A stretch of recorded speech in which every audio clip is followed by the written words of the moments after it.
நான் சொன்னேன் 18,000 ஸ்லோகம். ஸோ படிக்கிறதுக்கு ரொம்ப கஷ்டமா இருக்கும்.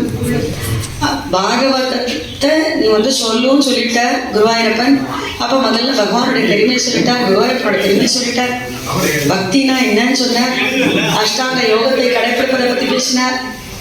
அதற்கப்புறம் ரொம்ப அழகா 5வது தசகத்திலேருந்து எப்படி விராட் புருஷ உற்பத்தி வந்தது, நம்மலாம் எங்கேன்னு வந்தோம், நம்ம குழந்தைகள் பேர குழந்தைகள் கேட்டால் நமக்கு ஆன்சர் பண்ண வேண்டாமா இல்லையா?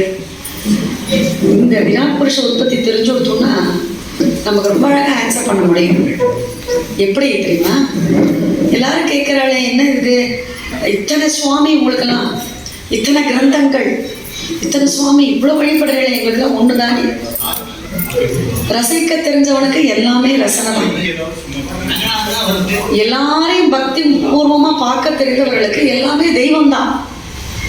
அப்போ வேதத்தில் என்ன சொல்லியிருக்கு? 4 அழகான வேதங்கள், சாம வேதமா இருக்கட்டும், ருக்கா இருக்கட்டும், யஜுரா இருக்கட்டும், அதர்வண வேதமா இருக்கட்டும், அது அழகா சொல்றதுக்கு அருமையான உபனிஷத்துக்கள். அதுல முதல் உபனிஷத்து என்ன சொல்லிட்டு, ஈஷாவாசியம் இதம் சர்வம். ஈஷாவாசி எல்லாவற்றும் இறைவன் இருக்கின்றான். அந்த கீ, அந்த கீ தான் என்ன? கருணை, பரஜீவ கருணை, பரஜீவ அன்பு. அந்த அன்பு இருக்கிற இடத்துல தான் பக்தி இருக்கும்.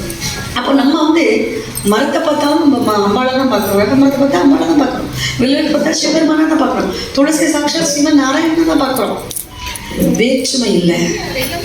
பசு பட்சிகள் அதெல்லாம் பார்க்கச்சு நம்ம கருடனை பார்த்தா நாராயணாங்கிறோம் இல்லையா, மயிலை பார்த்தா முருகாங்கிறோம். அப்போ விலங்குகளாக இருக்கட்டும், பசு பட்சிகளாக இருக்கட்டும், மரங்களாக இருக்கட்டும், ஸ்தாவர ஜங்கமாக இருக்கட்டும், அச்சேத்தன சேத்தன வஸ்துவாக இருக்கட்டும், உயிருள்ளது உயிரற்றது, அசைவது அசைவது, எல்லாத்தையும் பகவானை பார்க்குறோமே. இது எப்படி வந்தது தெரியுமா?